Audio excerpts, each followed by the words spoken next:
नमस्कार दोस्तों, स्वागत है आपका आपके पसंदीदा चैनल नॉलेज बेसिस पर। दोस्तों आज का हमारा ये जो वीडियो होने वाला है वो महाजनपद से रिलेटेड पार्ट 2 होने वाला है।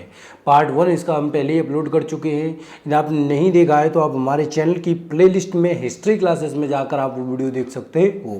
और आज का ये हमारा पार्ट 2 है। तो चलिए गाइस करते हैं आज की क्लास स्टार्ट। क्लास स्टार्ट करने से पहले हम आप लोगों से एक रिक्वेस्ट करना चाहेंगे, यदि आप हमारे चैनल पर नए हो तो चैनल को सब्सक्राइब कर लीजिए, बेल आइकन बटन को प्रेस कर लीजिए ताकि जब भी वीडियो डाली जाए उसकी अपडेट आप तक पहुंच सके। तो चलिए गाइस करते हैं आज की क्लास स्टार्ट। ये ना हमारा पहला क्वेश्चन, 4वीं शताब्दी ईस्वी पूर्व में मगध की राजधानी को किस में स्थानांतरित कर दिया गया था? तो 4वीं शताब्दी ईस्वी पूर्व में जो मगध की राजधानी थी उसे पाटलिपुत्र में स्थानांतरित कर दिया गया था। किसमें? 4वीं शताब्दी ईस्वी पूर्व में मगध की राजधानी को पाटलिपुत्र में स्थापित कर दिया गया था। तो इस प्रकार इसका विकल्प हमारा डी सही हो जाएगा। तो चलिए गाइस देखते हैं अगला क्वेश्चन। अगला क्वेश्चन है हमारा, किस वंश ने महाबलीपुरम के पंचरथों का निर्माण किया था? तो ऐसा कौन सा वंश था जिसने महाबलीपुरम के 5 रथों का निर्माण किया था? तो वो था पल्लव वंश। पल्लव वंश ने महाबलीपुरम के 5 रथों का निर्माण किया था। 5 रथों का निर्माण किसने किया था? महाबलीपुरम के 5 रथों का निर्माण पल्लव राजवंश ने करवाया था। और ये जो है कहाँ स्थित है? ये जो है तमिलनाडु में स्थित है। तो याद रखना, ये कभी कभी पूछ लिया था कि कौन सी जगह स्थित है। तमिलनाडु में स्थित है पंचरथ। और इसका निर्माण करवाया किसने था? राजाओं में महेंद्र वर्मन प्रथम और नरसिंह वर्मन प्रथम के शासनकाल में इसका जो है निर्माण हुआ था। तो याद रखना, महाबलीपुरम के 5 रथों का जो निर्माण हुआ था वो महेंद्र वर्मन प्रथम और नरसिंह वर्मन प्रथम के शासनकाल के दौरान हुआ था। और ये पल्लव वंश के जो है शासक थे और तमिलनाडु में इनका जो है निर्माण करवाया गया था। चलिए देखते हैं अगला क्वेश्चन। अगला क्वेश्चन है हमारा, निम्नलिखित में से कौन एक चोल साम्राज्य मंदिर का उदाहरण है? तो चोल साम्राज्य मंदिर की यदि हम बात करें तो इनमें से ऐरावतेश्वर मंदिर, ऐरावतेश्वर मंदिर जो है वो चोल साम्राज्य का एक मंदिर है। और ये मंदिर भी गाइस तमिलनाडु में ही स्थित है। ये मंदिर भी तमिलनाडु में स्थित द्रविड़ वास्तुकला का एक हिंदू मंदिर है। याद रखना, ऐरावतेश्वर मंदिर जो है तमिलनाडु में स्थित द्रविड़ वास्तुकला से निर्मित एक हिंदू मंदिर है। और इसे बनवाया कितने था? राज राजा चोल द्वितीय के द्वारा इसे बनवाया गया था। राज राजा चोल द्वितीय के द्वारा इस मंदिर को जो है बनवाया गया था। और ये मंदिर जो है यूनेस्को की विश्व धरोहर में भी शामिल है। याद रखना, ऐरावतेश्वर का मंदिर यूनेस्को की विश्व धरोहर में भी शामिल है। बनवाया किसने था इसको? राज राजा चोल द्वितीय ने बनवाया था। कहाँ स्थित है? तमिलनाडु में। किस कला से निर्मित है? द्रविड़ वास्तुकला से निर्मित है और एक हिंदू मंदिर है। तो याद रखना, चोल साम्राज्य का मंदिर कौन सा है? ऐरावतेश्वर का मंदिर है। तो इस प्रकार इसका विकल्प हमारा सी सही हो जाएगा। चलिए देखते हैं अगला क्वेश्चन। अगला क्वेश्चन है हमारा, गौतम बुद्ध के जीवन काल के दौरान 7वीं तथा आरंभिक 6ठी सदी ईस्वी पूर्व में कितने महाजनपद अस्तित्व में थे? गौतम बुद्ध के जीवन काल के दौरान यह बात की गई है गाइस। तो गौतम बुद्ध के जीवन काल के दौरान 7वीं तथा आरंभिक 6ठी सदी के दौरान जो 16 जनपद अस्तित्व में थे। 16 जनपद जो थे वो अस्तित्व में थे। एक बार गाइस हम आपको इन 16 जनपदों के नाम बता देते हैं। यदि आप नोट करना चाहो तो आप नोट कर सकते हो। पहला जनपद था गाइस काशी, जिसे आज के टाइम पर बनारस कहते हैं। दूसरा जनपद था कोसल, जिसे आज के टाइम पर लखनऊ के नाम से जाना जाता है। तीसरा जनपद था मल्ल, जिसे आज के टाइम पर गोरखपुर के नाम से जाना जाता है। चौथा था वत्स, जिसे आज के टाइम पर इलाहाबाद के नाम से जाना जाता है, प्रयागराज के नाम से जाना जाता है। पांचवा था छेदी, जिसे कानपुर के नाम से जाना जाता है। छठवां था कुरु, जिसे दिल्ली के नाम से जाना जाता है। और सातवां था पंचाल, जिसे रोहिलखंड के नाम से जाना जाता है। और आठवां था मत्स्य, जिसे आजकल जयपुर के नाम से जाना जाता है। और नौवां था सूरसेन, जिसे आजकल मथुरा के नाम से जाना जाता है। और 10वां था अस्मक, जिसे औरंगाबाद के नाम से जाना जाता है, जो महाराष्ट्र में स्थित है। और 11वां था अवंती, जिसे आजकल उज्जैन के नाम से जाना जाता है। 12वां था अंग, जिसे चंपा पूर्वी बिहार के नाम से जाना जाता है। 13वां था मगध, जिसे दक्षिण बिहार के नाम से जाना जाता है। 14वां था ब्रज, जिसे उत्तर बिहार के नाम से जाना जाता है। 15वां था गंधार, जिसे पेशावर के नाम से जाना जाता है। और 16वां था कंबोज, जिसे जो गंधार के पास है वो कंबोज था। तो ये 16 जनपद जो है बौद्ध के जीवन काल के दौरान 7वीं सदी तथा आरंभिक 6ठी सदी ईस्वी पूर्व में महाजनपद अस्तित्व में थे। तो ये 16 जनपद आप नोट्स कर लेना। हालांकि 16 जनपदों की जरूरत नहीं है, कुछ मेन जनपद जो इनमें से पूछता है तो आप इनको जरूर याद रखिएगा।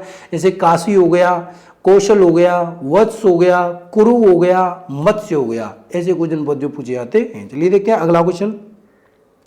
अगला क्वेश्चन है हमारा, चालुक्य वंश का संस्थापक कौन था? इंपॉर्टेंट क्वेश्चन है गाइस। चालुक्य वंश का जो संस्थापक था वो पुलिकेशन फर्स्ट था। चालुक्य वंश की स्थापना पुलिकेशन प्रथम ने की थी। और कब की थी? 543 ईस्वी में की थी। कभी ये भी क्वेश्चन पूछ लिया जाता है कि चालुक्य वंश की स्थापना की कब गई थी, तो पुलिकेशन फर्स्ट के द्वारा 543 ईस्वी में चालुक्य वंश की स्थापना जो है की गई थी। चलिए देखते हैं अगला क्वेश्चन। अगला क्वेश्चन है हमारा, विक्रमशिला विश्वविद्यालय की स्थापना किसके द्वारा की गई थी? मोस्ट इंपोर्टेंट क्वेश्चन है गाइस, ये कई बार एग्जाम में पूछा गया है। तो विक्रमशिला विश्वविद्यालय की जो स्थापना थी वो धर्मपाल के द्वारा की गई थी। विक्रमशिला विश्वविद्यालय की स्थापना ये जो पाल शासक थे धर्मपाल, उन्होंने की थी 8वीं सदी के अंत में और 9वीं सदी की शुरुआत में जो है इसकी स्थापना की गई थी। लगभग ये 1193 के आसपास जो है इसकी स्थापना की गई थी। 1193 के आसपास भारत में बौद्ध धर्म के अन्य प्रमुख केंद्रों के साथ साथ इसकी भी जो है स्थापना की गई थी। तो याद रखना, विक्रमशिला विश्वविद्यालय की स्थापना किसने की थी? विक्रमशिला विश्वविद्यालय की स्थापना धर्मपाल ने की थी। ये पाल शासक थे। इस प्रकार इसका विकल्प हमारा बी सही हो जाएगा। चलिए देखते हैं अगला क्वेश्चन। एक पाल राजा विश्वविद्यालय की स्थापना की थी। एक ऐसा कौन सा पाल राजा था जिसने एक विश्वविद्यालय की स्थापना की थी? तो गाइस हमने अभी आपको बताया कि वो पाल राजा थे धर्मपाल, जिन्हें विक्रमशिला विश्वविद्यालय की स्थापना की थी। किसने? विक्रमशिला विश्वविद्यालय की स्थापना धर्मपाल ने की थी। तो इस प्रकार इसका विकल्प हमारा डी सही हो जाएगा। चलिए देखते हैं अगला क्वेश्चन। मिहिर भोज के शासक कौन थे? मिहिर भोज पर जो राज किया था वो किन शासकों ने किया था? तो मिहिर भोज पर प्रतिहारों का शासक था। मिहिर भोज पर किसका शासक था? प्रतिहारों का शासक था। गुर्जर प्रतिहार वंश जो था वो उस पर शासन करता था मिहिर भोज पर। तो इस प्रकार इसका विकल्प हमारा सी सही हो जाएगा। चलिए देखते हैं अगला क्वेश्चन। बादामी चालुक्यों ने बादामी से पहले किसको अपनी राजधानी बनाया? तो जो बादामी के चालुक्य थे उन्होंने बादामी से पहले अपनी राजधानी बनाया था ऐहोल को। किसे बनाया था? ऐहोल को जो अपनी राजधानी बनाया था। बादामी चालुक्यों ने बादामी से पहले किसे अपनी राजधानी बनाया? ऐहोल को जो अपनी राजधानी बनाया था। तो इस प्रकार इसका विकल्प हमारा सी सही हो जाएगा कि बादामी चालुक्यों ने बादामी को राजधानी बनाने से पहले ऐहोल को अपनी राजधानी बनाया था। चलिए देखते हैं अगला क्वेश्चन। अगला क्वेश्चन है हमारा, वर्तमान के भोपाल शहर का निर्माण में से किस प्रतिहार शासक के द्वारा किया गया था? वर्तमान में जिसे हम भोपाल के नाम से जानते हैं, जो मध्य प्रदेश की राजधानी भी है, उसे किस प्रतिहार शासक ने बनाया था? तो जो भोपाल का निर्माण किया गया था वो गाइस राजा मिहिर भोज के द्वारा किया गया था। किसके द्वारा? राजा मिहिर भोज के द्वारा जो है वर्तमान शहर भोपाल का जो है निर्माण किया गया था। तो याद रखना इसका विकल्प हमारा डी सही हो जाएगा कि राजा मिहिर भोज के द्वारा वर्तमान भोपाल का निर्माण किया गया था। तो इस प्रकार इसका विकल्प हमारा डी सही हो जाएगा। देखते हैं अगला क्वेश्चन। भोपाल का वर्तमान शहर निम्न में से किस प्रतिहार शासकों के द्वारा बनवाया गया था? गाइज ये क्वेश्चन हमारा जो है रिपीट हो गया है। हमने अभी आपको बताया था मिहिर भोज के द्वारा, महेंद्र भोज नहीं गाइज, मिहिर भोज के द्वारा जो है इनका निर्माण किया गया था। तो चलिए गाइज देखते हैं अगला क्वेश्चन।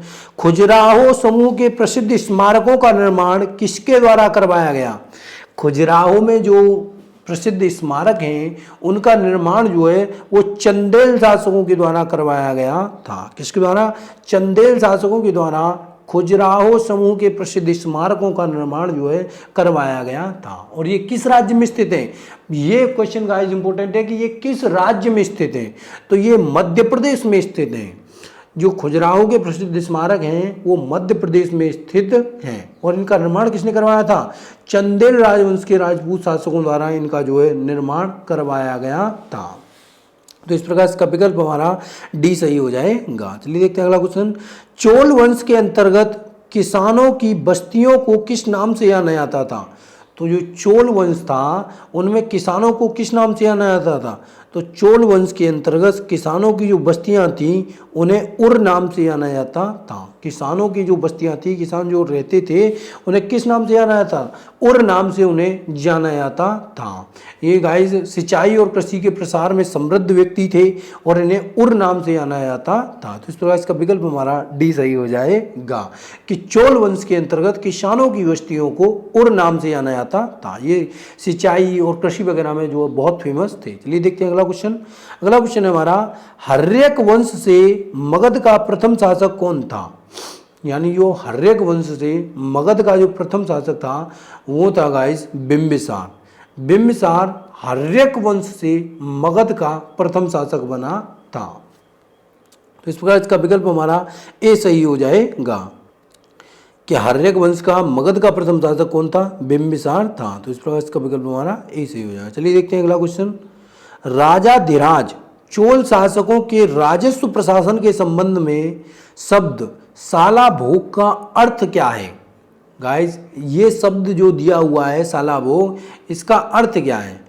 तो राजाधिराज चोल शासकों के राजस्व प्रशासन के संबंध में यदि हम बात करें कि सालाभोग शब्द का अर्थ क्या है, तो सालाभोग शब्द का अर्थ है विद्यालय के रखरखाव के लिए दान दी गई भूमि। सालाभोग का अर्थ क्या होता था? विद्यालय के लिए, विद्यालय के रखरखाव के लिए जो भूमि दान दी जाती थी उसे हम सालाभोग के नाम से जानते थे चोल शासकों के शासनकाल में। चोल शासकों के शासनकाल में उस भूमि को किस नाम से जाना जाता था? सालाभोग के नाम से जो जाना जाता था। तो सालाभोग किसे कहा जाता था? विद्यालय के रखरखाव के लिए दान दी गई भूमि को सालाभोग के नाम से जाना जाता था। तो इस प्रकार इसका विकल्प हमारा सी सही हो जाएगा। चलिए देखते हैं अगला क्वेश्चन।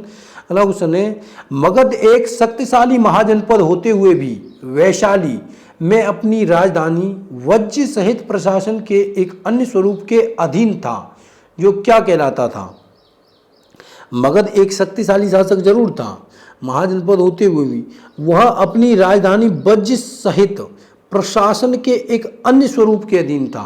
और वो अन्य स्वरूप क्या कहलाता गाइस? वो अन्य स्वरूप कहलाता था गण या संघ। क्या कहलाता था? वो अन्य स्वरूप गण या संघ कहलाता था। गाइस नंद वंश के शासन में मगध एक प्रमुख महाजनपद के रूप में हो रहा था।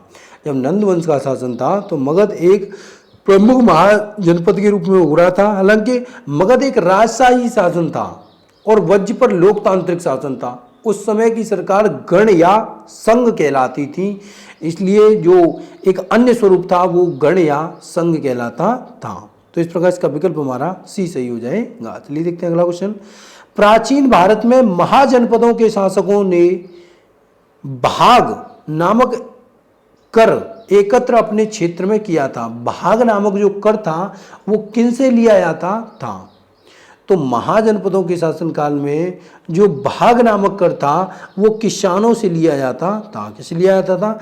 महाजनपद काल में भाग नामक जो एक कर लिया जाता था वो किसानों से लिया जाता था। तो इस प्रकार इसका विकल्प हमारा ए सही हो जाएगा कि प्राचीन महाजनपद में शासकों से जो अपने क्षेत्र के जो किसान वगैरह हुआ करते थे, जो खेती करने में प्रसिद्ध हुआ करते थे, उनसे एक कर वसूलते थे और उसी कर को भाग के नाम से जाना जाता था। और गाइस ये कर कितना वसूला जाता था? उपज का 1/6वां भाग ये कर वसूला जाता था। उपज का 1/6वां हिस्सा जो है वसूला जाता था। तो याद रखना, किसानों से जो कर लिया जाता था उसे भाग के नाम से जानते थे और ये कितना वसूला जाता था? उपज का 1/6 भाग जो लिया जाता था। चलिए देखते हैं अगला क्वेश्चन। अगला क्वेश्चन है गाइस हमारा, गंगा और सोन जैसी नदियां प्राचीन भारत के एक महाजनपद से होकर बहती थी। गंगा और सोन नदियाँ जो हैं वो प्राचीन भारत के किस जनपद से होकर बहती थी? तो गंगा और सोन नदियाँ मगध साम्राज्य से होकर बहती थी। किससे? गंगा और सोन जैसी नदियाँ प्राचीन भारत के एक महाजनपद मगध से होकर बहती थी। महाजनपद जो था वो 16 राज्य या कुलीन गणराज्य थे। महाजनपद किसे कहते थे? 16 राज्य या कुलीन गणराज्य थे, इन्हें महाजनपद कहा जाता था। और ये किस महाजनपद से होकर बहती थी? नदियाँ गंगा और सोन नदी ये मगध महाजनपद से होकर बहती थी। तो इस प्रकार इसका विकल्प हमारा कौन सा? सी सही हो जाएगा। चलिए देखते हैं अगला क्वेश्चन। चंद्रगुप्त फर्स्ट को कौन सा राज्य लिच्छियों से दहेज में मिला था?